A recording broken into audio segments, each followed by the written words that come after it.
ఈరోజు బెజ్జంకి మండల కేంద్రంలో బెజ్జంకి అఖిలపక్ష పార్టీల సమావేశం ఏర్పాటు చేసుకోవడం జరిగింది. ఈ సమావేశం ముఖ్య ఉద్దేశం బెజ్జంకి మండలంలోని గుగ్గిళ్ళ అట్లాగే పోతారం శివార్లో 2 ఇథనాల్ ఫ్యాక్టరీలు ఏర్పాటు చేశారు. ఆ ఇథనాల్ ఫ్యాక్టరీలతోటి తీవ్రమైన దుర్వాసన వస్తుంది. అట్లాగే వాటి వ్యర్థాలతోటి తీవ్రమైనటువంటి ఇబ్బందులు జరుగుతుంది. బెజ్జంకి మండల ప్రజలందరూ కూడా తీవ్ర ఇబ్బందులకు గురవుతూ ఉన్నారు.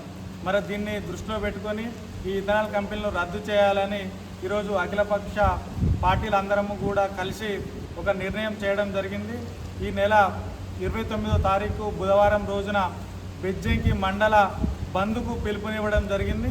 ఈ బంద్కు మండలంలో ఉన్నటువంటి అన్ని గ్రామాల ప్రజలు స్వచ్ఛందంగా పాల్గొని అట్లాగే వర్తక వాణిజ్య వ్యాపారులు కూడా వారు కూడా అందరూ కూడా ఈ బంద్కు సహకరించి ఈ బంద్ విజయవంతం చేయాలని కోరుతూ ఈ బంద్ ద్వారా రాష్ట్ర ప్రభుత్వం అట్లాగే కేంద్ర ప్రభుత్వాలు సానుకూలంగా ప్రజల పక్షాన నిర్ణయం తీసుకొని ఈ ఫ్యాక్టరీలను రద్దు చేయాలని కోరుతున్నాం.